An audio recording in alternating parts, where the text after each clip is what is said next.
I am the beauty director of the Sunday Times, and inside the Sunday Times there is a magazine called the Sunday Times Style, which I head up the whole beauty section. My job is to keep 3.3 million readers across print and digital updated on the beauty industry every single week. It doesn't stop, just 3.3 million, no big deal. It doesn't stop there. I also have to keep my audience engaged every day. So we have an initiative called 7 Days of Sunday Times Style. And this is where we use our social channels, Instagram, everything, Facebook, YouTube, etc., to keep up our relationship with our reader. Because in today's market, what we have to do is keep talking to them. It's content. We've got to keep talking to our audience. So for me, it's my readers. For you, it's your clients. I also write a column for Style, and it's called #BeautyBoss, very catchy. And this is everything from skincare and makeup to hair and fragrance. And brands who I feature can see anything up to a 400% uplift in sales when I feature them. Sorry, I've got terrible hay fever. Right. So, why do people shop off my page? Let me just drum in the power of print, because I think we're in this frenzy where everything is, oh my God, I've got to get 7 billion likes, otherwise no one's going to know me. And actually, I've got to remind you all that actually print and authority is thriving at the moment. The world is just desperate for expertise and authority. So the people who read my page, I believe that I have two things going for me. I have trust and I have authority. So when I say, for example, everything I write on Beauty Boss is first person. I think first person is really important when you're talking to someone. It can't just be a press release of loads of things that people don't understand. What is your personal take on a subject? So when I say that I love the Neostrata Tritherapy Lifting Serum, they believe me because I don't say I love everything. So I'm very, very, very precise, and I will never say I love something if I don't, which is really, really important.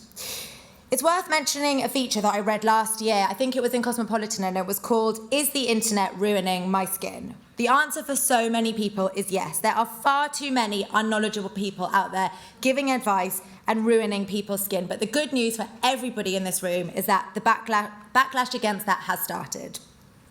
This is really all of your time. This is where all of you come in. Do not underestimate the importance of how much you know. It really is just how you communicate that, because so many people don't have your knowledge. You've got to use what you know. So, common questions from my readers about skin and aesthetic treatment. So we have a huge audience, so we've got to obviously cater to so many different readers. Don't forget the beginner. While lots of people know a lot of things, there's still that person that just wants to know basics. How can you rehash the basics? How can you keep reminding people of the most simple of simple things? I get asked every single day how to use retinol.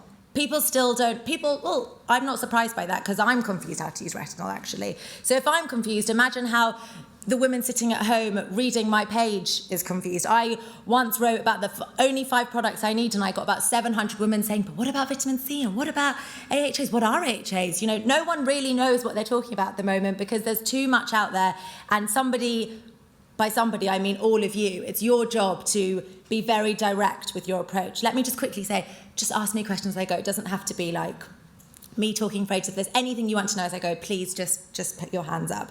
There is also the savvy reader. Now, this savvy reader has done her research. I write about something and she immediately goes onto Facebook and says, what do you all think of the Beauty Boss's recommendations? Do you think she's right? And then it goes, oh, I love it. Oh, she doesn't know what she's talking about. And yes, I follow everything she says. And you've got to be okay with that, because everybody has different opinions, and that's totally fine. But that is where you should all be. You should all be looking on these groups. There are so many. I'm in one called My Best Product Ever. I mean, it's the most basic group I've ever come across, but it is genuine people raving about genuine products that they genuinely love. Go in there, see what they're talking about, and where you all come in is if there is a huge debate, weigh in. It's okay to have an opinion. Say what you do, explain what you do, and I'm watching it. So if I see that you guys have something really interesting, it's probably going to be in the Sunday Times that week. I'm going to pick up on it and write about it. And if I'm doing that, so are all the other journalists across board doing that. We are all looking at peer-to-peer reviews. That is where I understand what my reader is looking for. Peer-to-peer reviews have been going for absolutely ages, but I do think now the people in it are so savvy, you can't mess with them. So if you understand what they're talking about, then I definitely think you guys are going to get a better understanding of what your clients need. In terms of the kind of things people ask me, it's still so basic. Do I need to use retinol?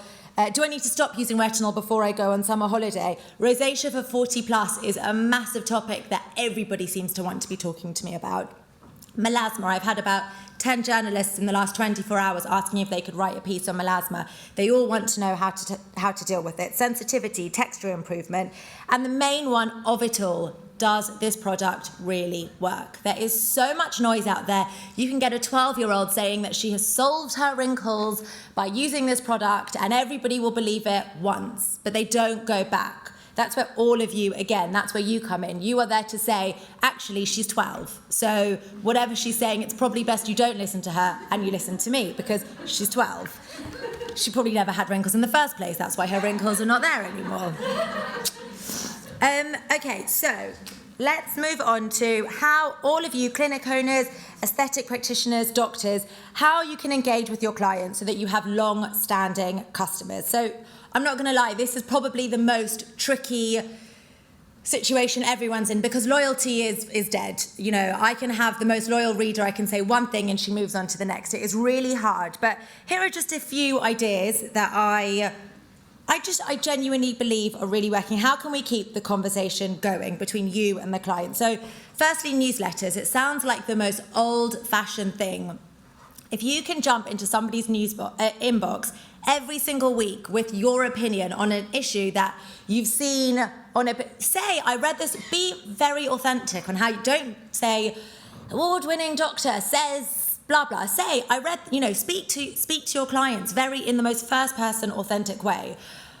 I read this on peer-to-peer and I want to pick up on it. Please don't all believe that you should do X, Y, Z. Like, speak to them like you are speaking to your neighbour. That in my Beauty Boss column, it is all first person. I am talking to my mother, my sister, my friend. I am constantly chatting to them in the most chatty, honest voice I can possibly have.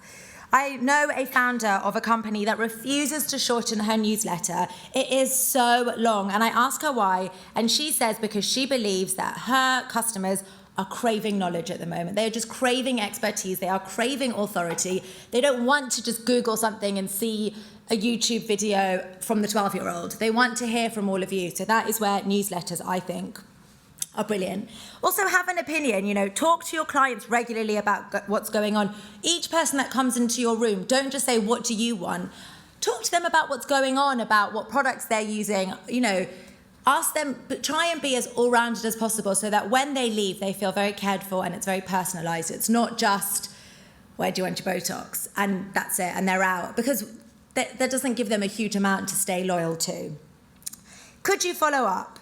Could you, once they've come in for an appointment, could you follow up and just say, how are you doing with everything? Are you happy with everything? So many brands at the moment are creating an always-on dialogue where you've got a 24/7 way to talk to people, whether it's Facebook chat or a constant conversation where people can say, you know what, I actually am really nervous about my lips. I'm not 100% sure I'm happy. Invite them back in, talk to them, make them feel really special, because if you don't, the next person will. Everybody is trying to create a very special, personalised experience for each of their clients. The other things you can look at doing is send them articles when they, even if they don't answer it, be like, look, I know you're interested about this. I read that. Have a look. I know it takes a lot of time, but that sort of relationship is when you keep your clients with you.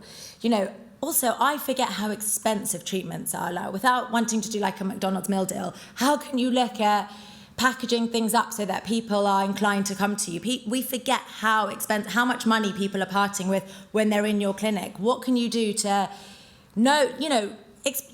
tell them you understand that? How can you create packages or loyalty programs that they keep coming back to you? But with all this noise on social media, I have to drum in. When anyone from the Sunday Times goes in to do anything to their skin, they talk about customer experience. So we need to stop worrying about that loud noise on social media. How are your clients being wowed every single day? what time is your clinic open? Because most of the ones I know in the UK are 9 till 6. That doesn't accommodate for the working woman. Can you have an early bird session? Can you have an after work session? Can you talk to the working person and say, you know what, I know you start work at 8, so once a week I'm going to start at 6. Tell everyone you work with that from 6 till 8, it's especially for you guys.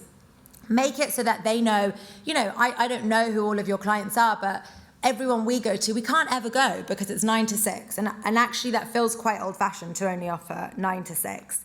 Where am I? Yeah, what are your waiting rooms like? So honestly, those depressing before and after pictures that have been there for about 10 years, like, I don't really want to look like her before or after, if I'm being honest. Like, they're really quite depressing. You want to walk into a waiting room and you want it to be, like, inspirational and slick and maybe not be so direct, like, this is your before and after. Have great paintings and pictures on the wall and make it upbeat. What coffee do you serve? What mugs do you serve it in? What snacks do you? Do you have healthy snacks? Are you giving this person a service so that they are excited to come and visit you? Because most of the ones I go to for anything doesn't do any of that yet. The music is like weirdly sexy and there's all dim lights and I don't know, I think they think that you want to like create this really like, well, I don't know. And I've really been to them all, so I'm not being weird, I promise. But yeah, and it is true, like coffee is so important and I often just get given like this old mug from the waiting room where definitely didn't get washed before the last person used it. Like, just think about branding. Can you put your handles on your coffee cups? Can you say, let us know, give us feedback, keep getting feedback. Feedback is everything. I have it every week on my Insta stories. I have my column and I say, what did you all think? What do you all want to know? And I sometimes wish I didn't ask the question, but it's great. I get to hear all the time about what my readers are enjoying, what they want to hear about. And often I write about what they want to hear. You can say I recently had a client in and she was not happy with her pigmentation and how I dealt with it first time around wasn't, be honest, say that didn't work, but then we tried this. Make yourself a human that your client can really relate to.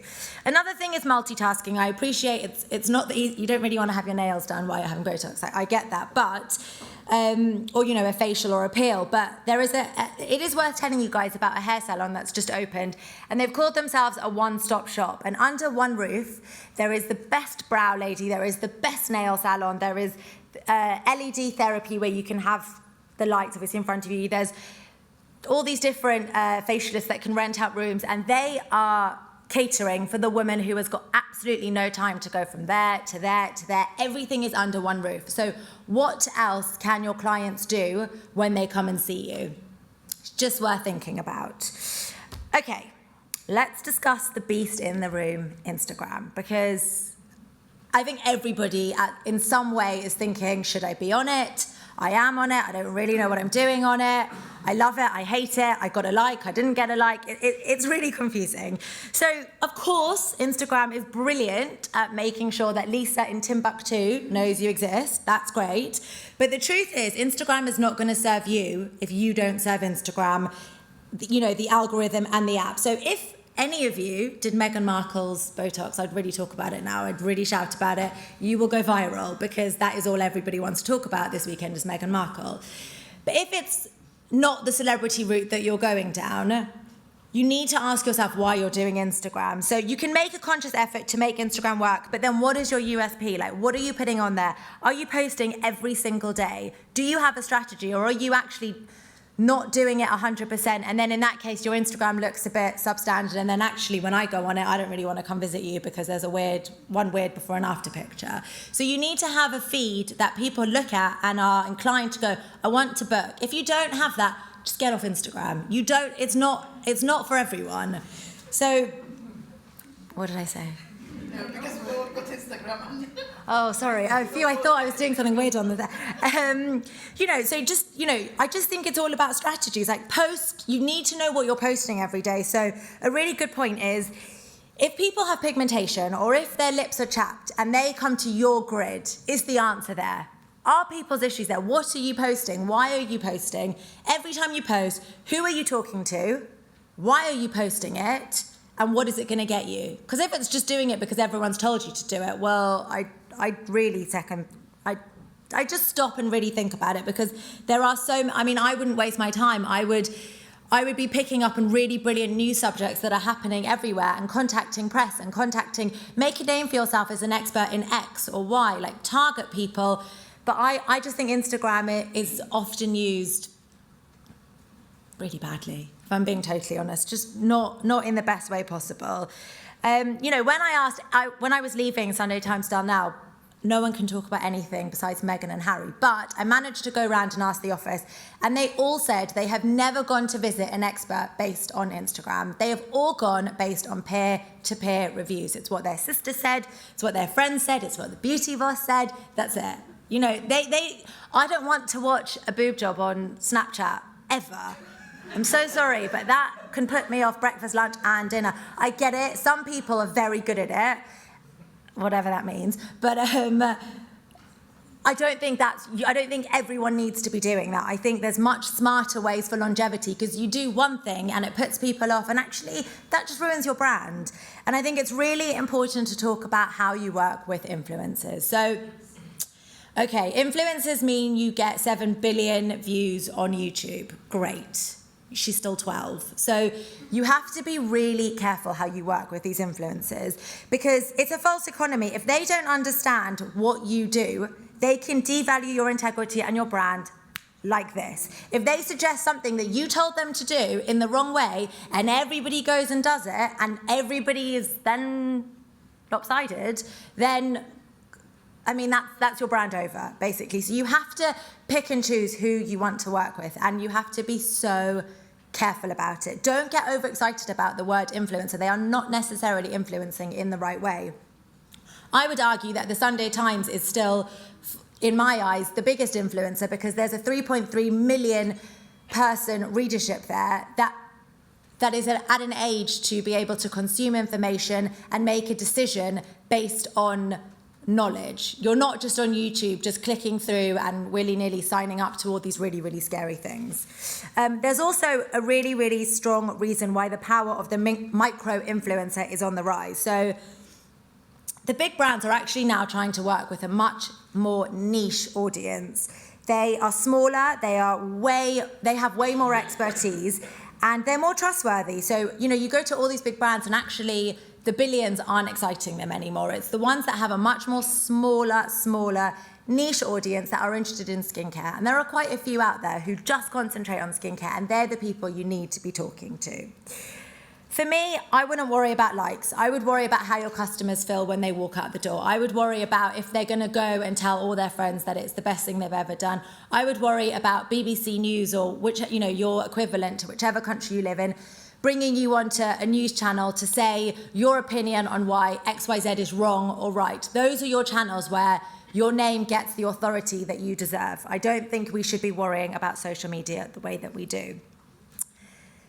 My last thing is, I guess, when you think about your client, just remember, like I always say this, keep your dialogue going. Ask how she's doing. I don't know how it works for each person, but invite her back if she's not happy. Talk to her. Help her with the after effects. Show her that you care. Be personalised, be bespoke. And my best advice is just don't get bogged down by the online crazy noise. Just use your time, your knowledge, your authority, and your expertise at this stage. Thank you.